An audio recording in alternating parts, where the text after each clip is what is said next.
Hi.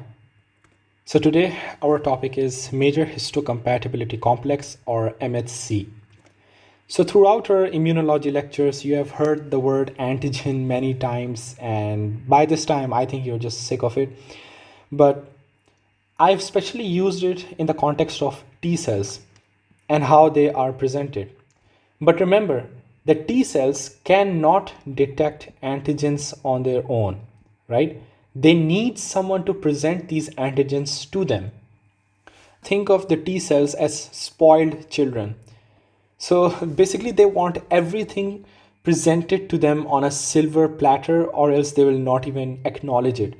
And how does our body cope with that? Well, that's the job of major histocompatibility complex or MHC. Think of MHC as a display platform on the surface of cells. It holds the antigens and shows them to T cells. Now, depending on where the antigen comes from, the body uses two types of MHC. The first one is MHC1, and the job of MHC1 is to display internal antigens, right? Or intracellular antigens. And these are recognized by CD8 positive T cells. Next, you have MHC2. MHC2 displays external or outside the cell antigens, and they are recognized by CD4 positive T cells. Now, if you're wondering how can I remember that MHC1 is for CD8 and MHC2 is for CD4, the easy way to remember is by remembering the rule of 8, right? So if you want to get 8, right, if you use 1, what do you multiply it by to get 8? Obviously, you will need 8. So MHC1, right? So MHC1 requires CD8. This is an easy way to remember it. And just like this, if you have MHC2, what do you need to multiply it by to get 8? You need 4. So MHC2 requires CD4. And this is a very easy way to remember which one is which. Now, if you remember from my previous lecture in adaptive immunity, you do remember that there were two types, right? Cell-mediated and humoral. Now, from this MHC overview that I gave, you might just be able to create a link, right? How? So cell-mediated immunity, if you remember, I said that it is for intracellular pathogens, which matches with MHC1, which I just said uses intracellular antigens. While humoral immunity, if you remember, I said is for extracellular pathogens, right? And this matches with MHC2, which I just said uses extracellular antigens. So you can see how the type of the antigen, the MHC, and the adaptive immune response, all of them, how they line up with each other. Okay, so now MHC molecules, just like I said, they are cell surface proteins that present antigens to T cells. They are encoded by genes on chromosome 6, right? And that's in a region called HLA locus. A locus simply means a specific location on a chromosome where a group of genes is found. So in simple terms, MHC is encoded by a group of genes. Let's say there's like just for the sake of explanation, let's say there's gene 1, there's gene 2, and there's gene 3. Like let's say there's a group of them, right? These groups, they are located on a specific locus on the chromosome 6. So let's say this is chromosome 6, right? And let's say they are located on in this locus, right? And this is this group of genes that code for MHC. And this locus is known as the HLA locus, or human leukocyte antigen locus.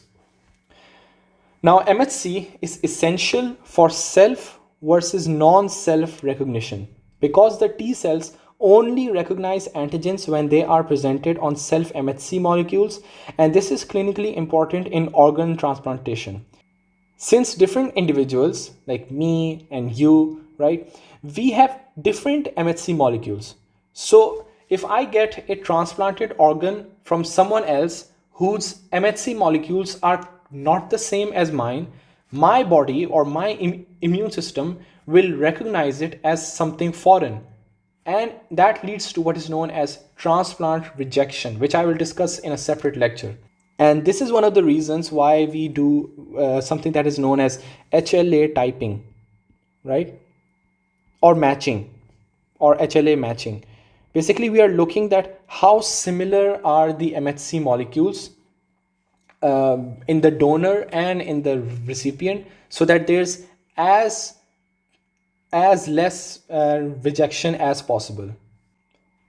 Like I previously said, MHC classes or this MHC molecules, they are important for initiating your adaptive immune response. And just going back again, your adaptive immune response is divided into cell mediated and humoral. Cell mediated is done by MHC1 when they interact with CD8 positive T cells for intracellular pathogens, and MHC2, which is responsible for your humoral immunity, which interacts with CD4 positive T cell and is responsible for extracellular pathogens. I think if you go through this once or twice, you can easily remember and understand all of this. Now, this is a table that I have given in your book, and it basically highlights the differences between MHC1 and MHC2. And this is a pretty high yield table, so I won't be surprised if you cannot understand this in just one read. So it will take some time, don't get me wrong, but it is a very high yield table. So I suggest you go through this like twice or thrice, and just remember the high yield points that I've given. Okay, so let's start with where they are expressed, like where is MHC 1 and 2, like where they are expressed.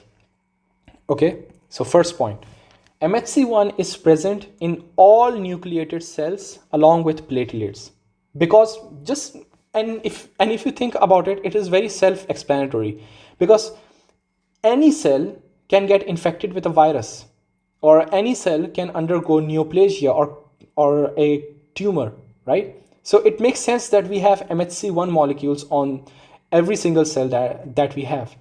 While MHC2, on the other hand, is only present on professional antigen presenting cells such as macrophages, dendritic cells, and B cells. So the expression of MHC1 and 2 is really self-explanatory if you just know the antigen origin, right? So the antigen origin for MHC1 is endogenous, right? It is from inside the cell, like viral proteins or tumor proteins. They are also called as neoantigens. While MHC2 is exogenous, like something from the outside, like bacteria that are phagocytosed or extracellular antigen that is traveling around. Now let's look at which T cells do each of them interact with. And just remember the rule of 8, and I think that just really helps you. Just remember the rule of 8. So MHC1 is for CD8 positive T cells. MHC2 is for CD4 positive T cells. Now let's look at how these antigens are loaded onto the MHC molecules. And I'm going to keep it as simple as possible over here. I will discuss them later in the coming slides, but the loading pathways are different. And I have seen questions that do test this. Okay, so MHC1 loads antigen in the rough endoplasmic reticulum using TAP. TAP is also known as a transporter associated with antigen presentation, right? Just remember that MHC1 requires TAP, while MHC2, it loads the antigen in acidified endosomes, and it requires invariant chain.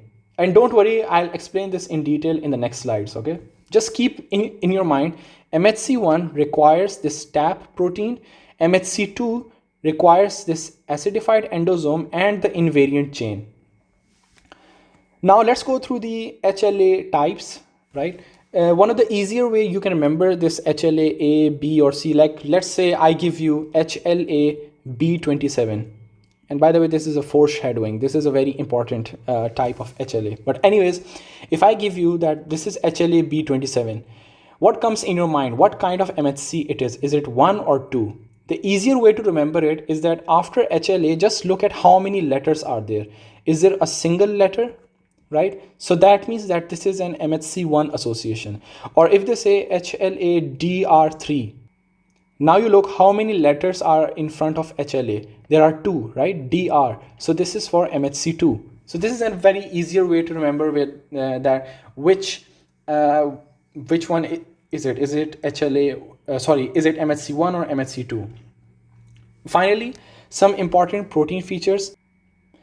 MHC1 contains beta-2 microglobulin, while MHC2 contains your invariant chain. And finally, what is the function of all of this?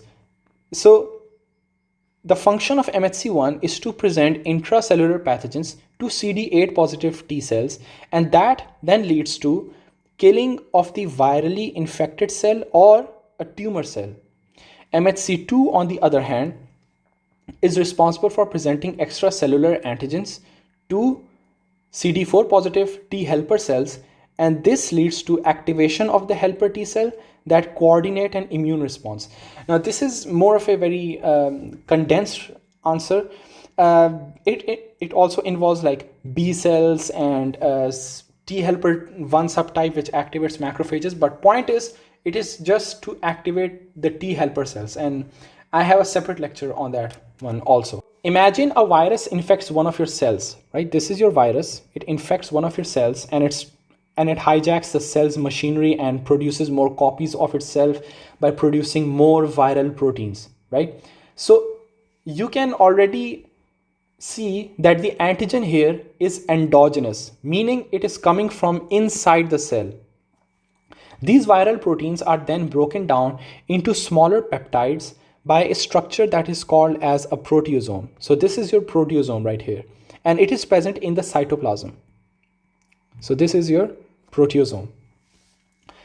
Proteasome basically acts like this protein shredder. It breaks down these large peptides of the proteins, these large proteins into smaller peptides. Now, these peptides are then transported into the rough endoplasmic reticulum by a special transporter called TAP, right? So this is the proteasome that contains, I'm just going to say antigen for now. It contains those peptide antigens, and it travels them into the rough endoplasmic reticulum. And this is where TAP comes in. TAP is also known as transporter associated with antigen processing. And TAP is extremely important and commonly tested, especially for MHC1. Now, inside the rough endoplasmic reticulum, MHC class 1 molecules are already being synthesized. So you can see that this is one that is already prepared, and this is the alpha chain of the MHC1, and this is the beta-2 microglobulin part that I just talked about, right? Now, this peptide or that antigen is loaded onto this MHC molecule, and you can see that this here is your antigen that is loaded onto the MHC1 molecule. This MHC1 antigen complex is then transported to the cell surface. A CD8 positive cytotoxic T cell recognizes this complex via its T cell receptor. This is the T cell receptor of the CD8 positive T cell. Then the CD8 positive T cell recognizes it, and it kills off the infected cell or the tumor cell. So MHC1 is basically a way for the cell to say that, hey, I'm infected, please destroy me, right? And very briefly, I'm going to explain this in its own lecture, but very briefly, the way they do this is by releasing what is known as perforin and granzymes. Perforin are what, create pores in the target cell membrane, right? So they create these pores, and the granzymes, they enter through these pores and they trigger what is known as apoptosis. And we'll cover this mechanism in detail in a later lecture. Now, let's move to the MHC class 2 pathway, which is used for extracellular antigens. So, first step, here the antigen is exogenous, meaning it comes from the outside the cell, such as like let's say this is a bacteria, right? It can be a fungi or toxins, right? So these pathogens, they are engulfed by phagocytosis or endocytosis, and this forms what is known as an endosome, which is acidified, right? And proteins are broken down into peptides by enzymes. So this is what is known as an acidified endosome, and this helps with the breaking down of those large protein molecules into peptides, right? Then at the same time, MHC class 2 molecules are being synthesized in the rough endoplasmic reticulum. So this is the RER, right? So MHC class 2 molecules are being synthesized in the RER, and they have two alpha chains and two beta chains. But however, they are covered by a structure that is called the invariant chain. This is where invariant chain comes up. The invariant chain prevents the premature binding of self peptides inside the rough endoplasmic reticulum. I will go through this again. MHC2 is made in the rough endoplasmic reticulum, but to prevent it from accidentally binding self antigens, it is blocked by invariant chain, like a protective covering. Now, once this structure, which is the MHC2 along with the invariant chain, once it reaches the endosome, this acidified endosome, that invariant chain or that cap is removed, right? And the correct foreign antigen that is loaded onto it. This ensures we present pathogens, not our self antigens, right? Because if we present our own self antigens to a T cell, then that will cause autoimmune disorder, right? So this is the reason why we have our invariant chain that keeps on the MHC2 as a protective covering. Now, the invariant chain is removed and the peptide is loaded onto the MHC2. Then this MHC2 antigen complex is then transported to the cell surface. It is recognized by CD4 positive T helper cells. Now these CD4 T cells, they do not kill directly like the CD8 positive T cell, which released like perforin and granzymes and directly killed it off. No, instead they coordinate the immune response, right? They can activate the B cells and that can produce antibodies, or they can activate macrophages, which basically leads to enhanced killing. So this is how antigens are presented on MHC class 1 and class 2. So if you just go through the table now, I think it will make much more sense, and just remember the high yield points, and that's it.